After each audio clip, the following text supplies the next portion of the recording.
નહોતો, પરંતુ જ્યારે 4 ટર્મ કોર્પોરેટર બન્યો, 2 ટર્મ ડેપ્યુટી મેયર બન્યો, આજે લોકસભાનો ઉમેદવાર બન્યો, ત્યારે મહેશભાઈનો દિલથી ખૂબ ખૂબ આભાર માનું છું.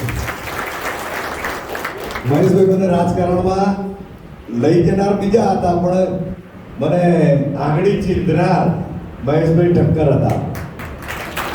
જે ગાંધીજીના આંદોલનની અંદર અમરતા ઠક્કર ગાંધીજી સાથે રહીને અસ્પૃશ્યતા દૂર કરવા માટે આ દેશની અંદર સૌથી પહેલા સામાજિક સમરસતાનો પાયો જેમણે નાખ્યો હતો. એ વખતે ગાંધીજી સાથે હતા, આજે મહેશભાઈ ઠક્કર મારી સાથે છે. આદરણીય અહીંયા ઉપસ્થિત મારા પરિવારના સ્વજનો, ભાઈઓ અને બહેનો, રઘુવંશી સમાજની વાત કરી અને ડોક્ટર સાહેબે જે રીતે પ્રવચન કર્યું, લગભગ બધા વિષયો એમણે લઈ લીધા. અમારા માટે કોઈ મુદ્દા જ ના રાખ્યા. આપણે છે ને વીરપુર સુધી સિંહ આવ્યો પણ તો અહીંયા પહોંચ્યો.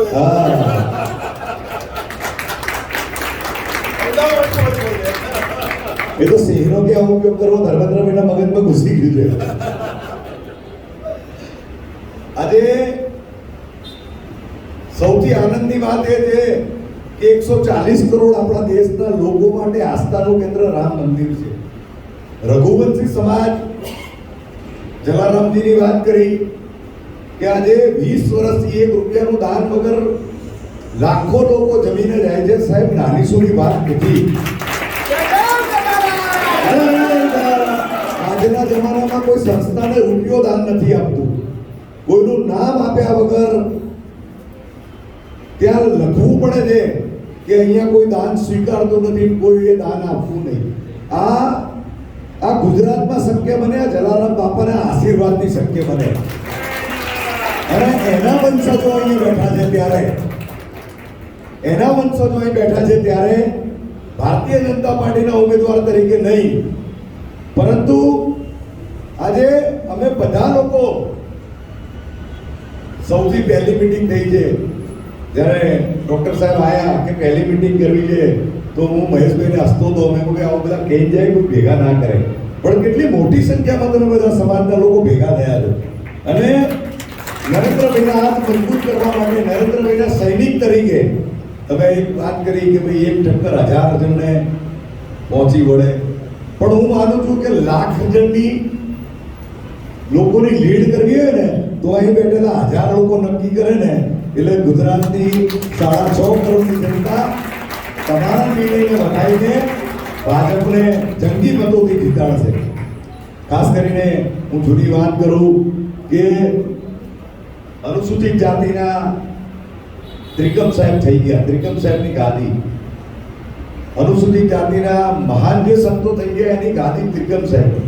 10 વર્ષના ત્રિકમ સાહેબ હતા અને ખીમ સાહેબ એમને ગાદી આપી અને ગયા. મારા વ્યક્તિગત જીવનની વાત કરું તો અનુસૂચિત જાતિમાં મેં જન્મ લીધો છે અને એ ઠક્કર સાહેબ, ખીમ સાહેબ અને ઠક્કર સમાજ, લોહાણા સમાજનો ખૂબ મોટો ઉપકાર છે કે ત્રિકમ સાહેબને એમણે આટલા મોટા સંત બનાયા. એમણે ગાદી આપી કારણ અનુસૂચિત જાતિના મોટા સંત થયા. દાસી જીવન ભીમ સાહેબ એમના વંશજ, એમને પણ એટલા મોટા સંત બનાયા તો ભીમ સાહેબે બનાયા. સંતો મહંતોની વાત એટલા માટે કરવી પડે કે સામાજિક સમરસતાની વાત આજે નરેન્દ્રભાઈ કરી રહ્યા છે, દેશના વડાપ્રધાન કરી રહ્યા છે કે મારા 140 કરોડના લોકો એ મારો મોદી પરિવાર છે. ડોક્ટર સાહેબે ખૂબ સારી વાત કરી કે મારો મોદી પરિવાર છે, એની અંદર કોઈ હિન્દુ નહીં, મુસ્લિમ નહીં, શીખ નહીં, ઈસાઈ નહીં, 140 કરોડ એ મારો મોદી પરિવાર છે. એમણે કહ્યું મારા માટે ફક્ત 4 જ જ્ઞાતિ છે, યુવા, મહિલા, કિસાન અને ગરીબ. આ 4 જ જ્ઞાતિ છે. એમણે કોઈ જ્ઞાતિની વાત નથી કરી.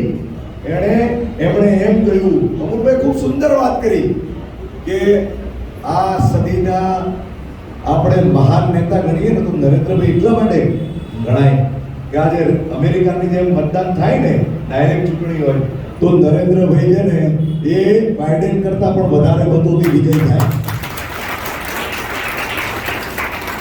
આજે 72 વર્ષે પણ માણસ 24 કલાકમાંથી 18 કલાક મહેનત કરે છે. શાના માટે કરે છે? આગળ પાછળ કોઈ છે? કોઈ નથી. પરંતુ મારા 140 કરોડ દેશવાસીઓની સુરક્ષા માટે કરે છે, 140 કરોડ દેશવાસીઓની બેન બેટીની સુરક્ષા માટે કરે છે, એમના એજ્યુકેશન માટે કરે છે, વિશ્વની અંદર ભારત દેશનું સન્માન વધે એટલા માટે કરે છે પ્રયત્ન. વિકાસ તો બહુ કર્યો. કોર્પોરેશનની અંદર ભાજપનું શાસન છે. ધર્મેન્દ્રભાઈ અને આદરણીય પ્રતિભાબેન જૈન સાહેબના નેતૃત્વની અંદર ખૂબ વિકાસ થયો છે અને ખૂબ વિકાસ થઈ રહ્યો છે. ભૂપેન્દ્રભાઈના નેતૃત્વની અંદર વિકાસ થઈ રહ્યો છે. 10 વર્ષથી નરેન્દ્રભાઈના નેતૃત્વની અંદર વિકાસ બી થયો. અને યુક્રેનનું યુદ્ધ થાય ને તો યુદ્ધની અંદર પાકિસ્તાનનો નાગરિક પણ ભારતનો ઝંડો બતાવીને નીકળી જાય છે. ભારત માતા કી નરેન્દ્રભાઈ અપાયું. પાકિસ્તાનની તો વાત જ કરવી નથી. અન્ય પાર્ટીના લોકો જ્યારે સત્તા ઉપર હતા તો રોજ પાકિસ્તાન આપણને આ હુમલો કરીશું, આ હુમલો કરીશું. 10 વર્ષથી એ લોકોની હિંમત છે આપણી સામે જોવાની. આ ક્યારે શક્ય બન્યું? આ નરેન્દ્રભાઈના કારણે શક્ય બન્યું. એમણે કહ્યું કે અમેરિકાએ વિઝા ના આપ્યા તો આજે સ્ટેન્ડિંગ એવિએશન આપવું પડે છે. આપવું પડે છે કે નહીં આપવું પડે? ત્યાંની સંસદમાં બધા લોકો ઉભા થઈ ગયા નરેન્દ્રભાઈના પ્રવચન વખતે. આ ક્યારે શક્ય બન્યું? વિશ્વની અંદર ભારત દેશનું માન સન્માન વધ્યું હોય તો નરેન્દ્રભાઈ મોદી સાહેબના કારણે વધ્યું છે. અને આપણે જ્યાં બેઠા છે ને એ નરેન્દ્ર મોદી સાહેબ અહીંથી ધારાસભ્ય હતા અને ગુજરાતના મુખ્યમંત્રી બન્યા હતા. આજે આપણા માટે ગૌરવની વાત છે ગુજરાતી તરીકે. હું તમને બધાને વિનંતી કરું છું કે અહીં બેઠેલા મારો ઠક્કર સમાજ એ ગુજરાતની 26 બેઠકની અંદર ફોન દ્વારા વિનંતી કરે, જ્યાં તમારો ધંધો રોજગાર હોય, જે બી હોય, જ્યાં તમારા સંબંધો હોય, કોઈ પણ સમાજની અંદર સંબંધ હોય તો નરેન્દ્રભાઈને હાથ મજબૂત કરવા માટે, કેમ કે જલારામ દાદાની જેટલી ભક્તિ કરીએ ને એટલું નરેન્દ્રભાઈને વોટ આપવા બરાબર પુણ્ય મળશે. હું તમને વિનંતી કરું છું તમારી બધી મહેનતના કારણે 26 માંથી 26 સીટ 5 લાખ કરતા વધારે મતોથી જીતું છું. અને ભારતમાં તમારા સંબંધો હોય તો 400 થી વધારે મતનું લક્ષ્યાંક સીટનું લક્ષ્યાંક નરેન્દ્રભાઈએ આપ્યું છે. તો એ લક્ષ્યાંકની અંદર આપણે મહેનત કરીશું તો એ જલારામ બાપાની ભક્તિ જેટલું પુણ્ય મળશે. એ જ વાત કરીને હું તમારા પ્રતિનિધિ તરીકે તમારી વચ્ચે આવીશ. તમારા જે બી કોઈ પ્રશ્નો હશે, તમારા સુખ દુઃખનો ભાગીદાર બનવા આવ્યો છું ત્યારે એટલું ચોક્કસ કહીશ કે નરેન્દ્રભાઈના સૈનિક તરીકે તમારા સુખે સુખી અને તમારા દુઃખે દુઃખી રહી ભાજપના કાર્યકર્તા તરીકે મને જીતાડશો.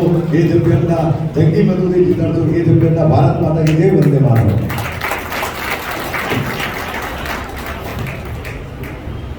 ખૂબ ખૂબ આભાર દિનેશભાઈ.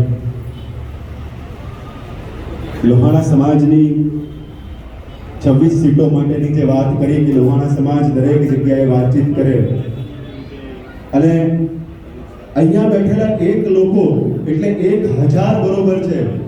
આવી પરિકલ્પના સાથે છેક છેવાડાના માનવીની ચિંતા જ્યારે આપણી સરકાર એટલે કે ભારતીય જનતા પાર્ટી સાવરકુંડલાથી આજે આપનું બહુમાન કરવા માટે પધાર્યા છે એટલે એક સંકલ્પ સિદ્ધ કરીએ છીએ.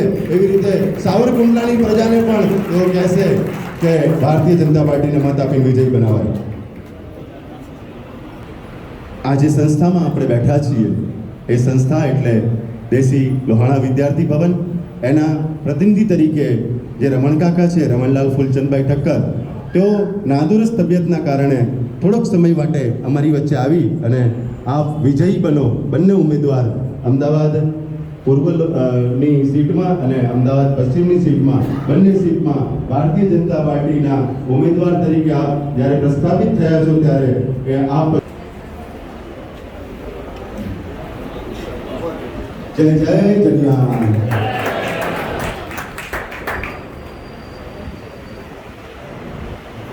ધર્મેન્દ્રભાઈને કદાચ ખબર નથી પણ મારા ગુરુભાઈ છે એવું હું કહી શકું. અખિલેશ્વર દાસજી મહારાજ એમના હું ગુરુ તરીકે એમને માનું છું અને ઘણા વર્ષોથી એમની સેવામાં ઉપસ્થિત છું. આજે આપની વચ્ચે વાત મૂકવા માટેનો